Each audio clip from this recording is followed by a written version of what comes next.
Bonjour à tous, savez-vous que parmi le top 100 des films ayant récolté le plus d'argent au box-office de 2010 à 2019, on y trouve 20 films d'animation. C'est énorme pour un seul genre, mais comment le cinéma d'animation est-il devenu un des genres les plus populaires mondialement et comment a-t-il évolué durant les dernières décennies? Retraçons son histoire de 1970 à aujourd'hui. Avant tout, où se situe le genre en 1970?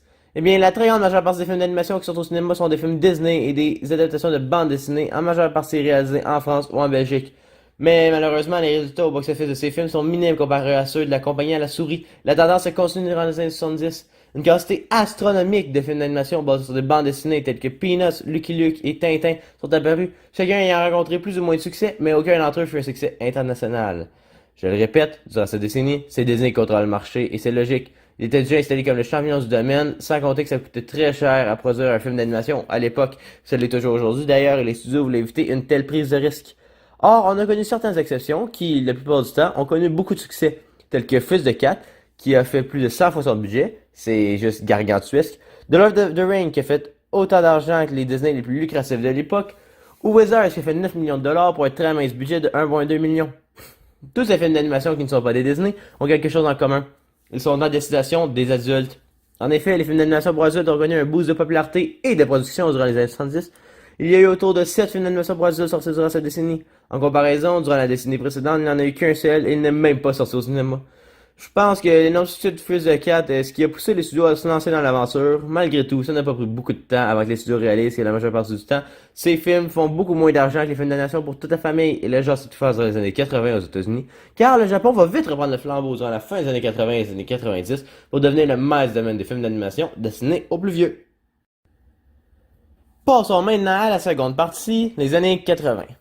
Durant les années 80, c'est la chute libre pour Disney.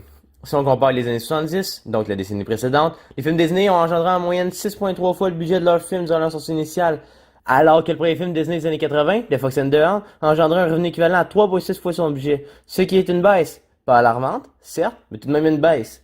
Mais le vrai coup dur a été de Black Cauldron, le film d'animation de Disney sorti en 1985.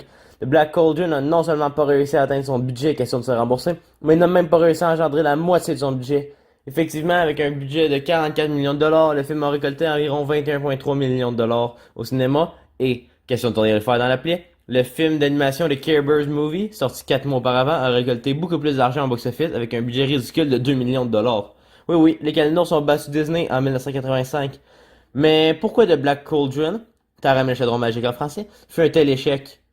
Pour commencer, son coût était particulièrement élevé, ce qui augmente évidemment les probabilités d'échec, mais ce n'est pas tout. Comparé aux autres films Disney de l'époque, The Black Cauldron est très sombre et par moments épeurant pour des enfants de jeune âge, le principal public cible des films d'animation Disney.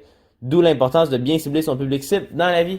En comparaison, les 6 films Disney qui ont précédé The Black Cauldron mettaient majoritairement en scène des gentils animaux, ce qui est très peu le cas dans cet échec monumental qu'est The Black Cauldron. Mais on peut pas reprocher à Disney d'avoir essayé quelque chose de nouveau non plus. Cet échec a créé beaucoup de tensions au sein des studios de Disney durant la production de leur film suivant, The Great Mouse Detective, qui a engendré environ 3,6 fois son budget, exactement comme The Fox and the Hound, qui vous, je le rappelle, une certaine baisse comparée aux films Disney des années 70. Avec The Great Mouse Detective, on est de retour majoritairement avec des animaux comme personnages principaux de l'histoire. En 1988, Disney sort de nouveau un film d'animation avec des animaux comme personnages principaux, Oliver and Company, qui, enfin, fut un succès en étant le tout premier film d'animation de l'histoire à atteindre les 100 millions de dollars au box-office mondial lors de sa sortie initiale. Cette réussite a encouragé Disney à décider de commencer à sortir un film par an à partir de cette année-là, et comme promis, un an plus tard, sort au cinéma un nouveau film Disney qui a décidé de revenir à leur ancienne formule, un film romantique avec une princesse.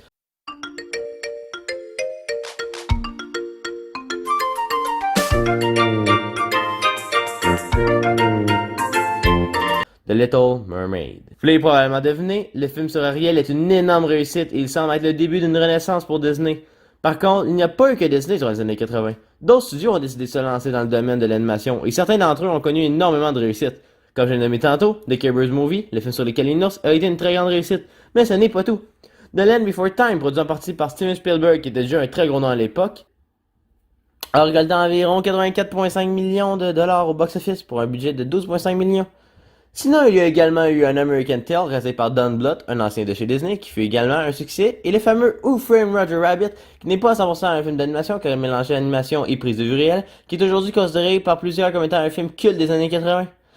Parmi ces films d'animation qui ne sont pas des Disney et qui fut une réussite, on peut remarquer une chose qu'ils ont tous en commun, un peu comme les films à destination des adultes lors de la décennie précédente, mais cette fois, le point commun est qu'ils ont tous comme personnage principal un animal, comme la majeure partie des succès de Disney. Le tout s'explique probablement par le fait que les animaux sont souvent plus attirants pour les jeunes que les simples humains. Et nous sommes déjà à la dernière décennie du 20e siècle. Les années 90, c'est l'apogée de Disney. C'était succès par-dessus succès, à l'exception d'un film de Rescuers Down Under sorti le 16 novembre 1990. Cet échec s'explique en partie selon moi par le fait qu'il est sorti la même date que l'énorme succès familial Home Alone. Mais le positif est vite revenu chez Disney lors de la sortie en 1991 du film de Beauty and the Beast, qui non seulement fut à l'époque chez le film d'animation Disney ayant récolté le plus au box-office de leur histoire, mais qui en plus fut nominé dans la catégorie du meilleur film aux Oscars, prix qui a été remporté par The Silence of the Lambs pour l'anecdote. Avec le succès de The Little Mermaid et de Beauty and the Beast, une belle recette s'est installée pour leur futur film de la décennie. Deux personnages principaux qui vivent une histoire d'amour, des personnages secondaires non humains qui amènent un côté plus humoristique, un méchant autant mémorable qu'effroyable et des musiques qui font rêver. Si on prend le film suivant, en exemple, Aladdin, qui fait également un énorme succès, on a les deux personnages principaux qui vivent une histoire d'amour, Aladdin et Jasmine, des personnages secondaires non humains qui amènent un côté plus humoristique au film, Abu et le génie, un méchant autant mémorable qu'effroyable, Jafar, et en termes de musique, on a A Whole New World et Friend Like Me, pour ne nommer que celle-là. Si on prend le film suivant Aladdin, Le Roi Lion, qui fait un encore plus gros succès, on a Simba et Nala pour l'histoire d'amour, Timon et Pumba pour les personnages secondaires humoristiques, Scar comme méchant, et en termes de musique, on a The Circle of Life, Hakuna Matata, Can You Feel the Love of the Night, etc. Disney a trouvé ou retrouvé son style, sa patte qui fait de ses films des chefs-d'œuvre intemporels. Disney était tellement dominant dans le genre que parmi le top 10 des films d'animation qui ont récolté le plus au box-office durant les années 90, 7 d'entre eux sont des Disney et les 3 autres sont d'une même compagnie qui était affiliée à Disney. D'ailleurs, parlons de cette compagnie en question qui a émergé durant la seconde moitié des années 90, Pixar. Le tout premier film Pixar à être sorti est le cultissime Toy Story, qui a la particularité d'être le tout premier long métrage d'animation de l'histoire à avoir été fait à 100% par image de synthèse. Pour la production de ce film, Pixar a signé un contrat de 26 millions de dollars avec Disney. Vous l'avez probablement deviné, Toy Story fait un gigantesque succès en salle. Il n'y a pas que Pixar qui est apparu dans les années 90. Plusieurs autres sociétés de production de films d'animation sont apparues durant cette décennie. Par exemple, DreamWorks Animation a été fondée en 1994 et parmi ses fondateurs, on trouve Steven Spielberg. Il y a également 20th Century Animation qui est apparu durant cette décennie. Le premier film de DreamWorks fut un échec, alors que leur second fut un succès, certes, mais pas assez énorme pour tenir tête à Disney, alors que pour 20th Century Animation, c'est l'inverse. Le premier film fut un succès, mais pas assez énorme pour tenir tête à Disney, alors que leur deuxième film fut un échec. Sauf que vers la fin de 1999, Disney connaît son premier échec depuis un bon moment, Fantasia 2000. Serait-ce le vent qui tourne du mauvais sens pour la firme de Mickey Mouse? C'est dans ce contexte qu'on arrive dans le nouveau siècle, et depuis la dernière décennie, le cinéma d'animation fait partie des genres cinématographiques les plus rentables de tous, avec la technologie qui devenait de plus en plus présente dans nos vies. La première question qu'un studio se posait avant de faire un film d'animation était, va-t-il être en 2D, ou comme Disney, ou en 3D comme Pixar? D'ailleurs, en parlant de Disney, la première chose qu'ils voulaient éviter était de devenir désuets avec leur histoire d'amour et leur film en 2D, alors que la majeure partie des autres studios commençaient à faire du 3D, donc Pixar, qui est le studio de production de films du moment à l'époque. En 2000, Disney décide donc de sortir un film en 3D grandiose visuellement, Dinosaur, qui a récolté 349,8 millions de dollars au box-office, ce qui en soi n'est pas mauvais, mais qui comparé aux précédents films de Disney est un score plutôt faible.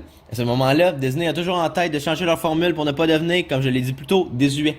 C'est pour cette raison que plus tard, durant l'année 2000, une grosse année pour Disney, sort au cinéma The Emperor's New Groove, un film à 100% axé sur l'humour et malheureusement, c'est de nouveau un échec.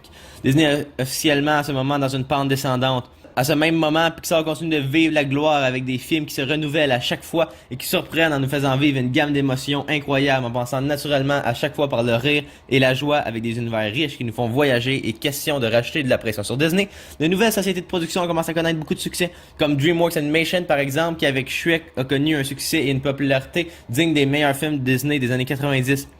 Il y a également Blue Sky Studio qui connaît le succès à cette époque avec le film Ice Age.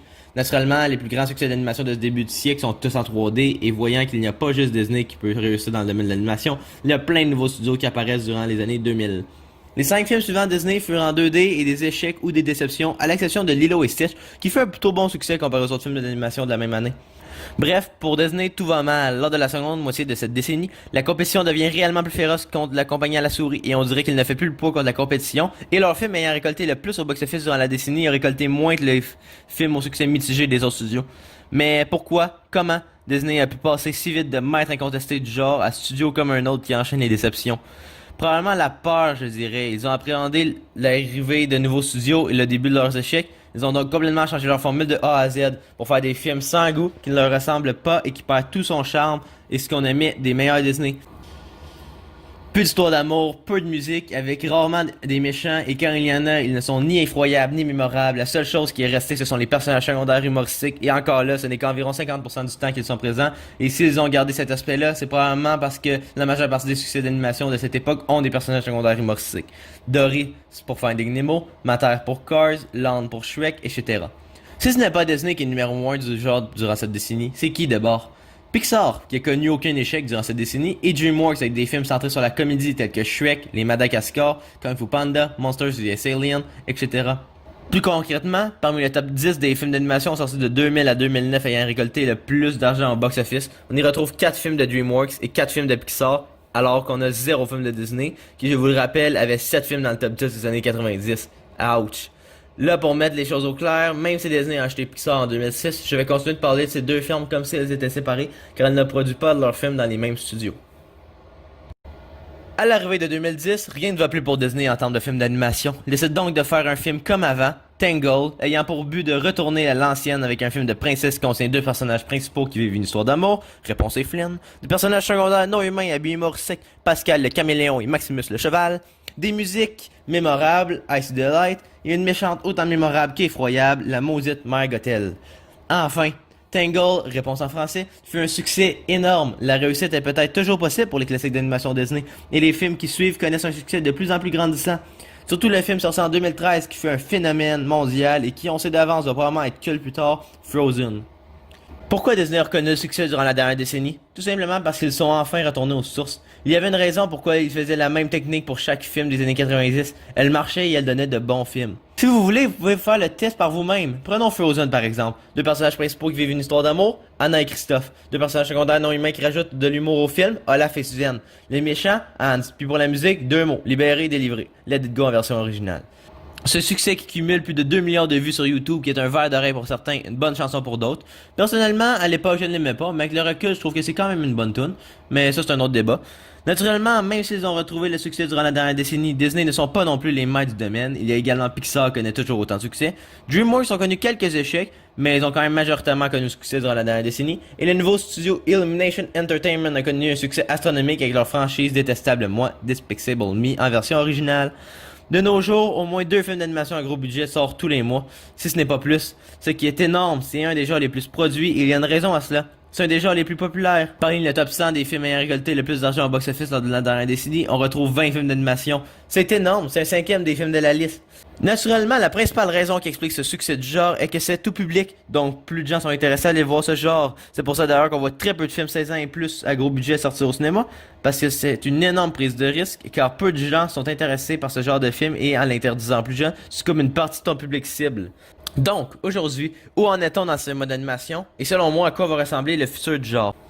De nos jours, l'animation est souvent très humoristique, et selon moi, ça va le rester, parce que la comédie, c'est une des choses qui attire le plus les enfants. Et comme je l'ai dit plus tôt, ils font partie intégrante du public cible du genre. Dans le futur, c'est quasiment sûr que ça va rester populaire, puisque ça l'a toujours été. Surtout qu'avec la technologie qui évolue à un rythme vertigineux, nos films d'animation sont de plus en plus beaux visuellement. Par contre, je me demande si les films d'animation Disney vont continuer de connaître la réussite.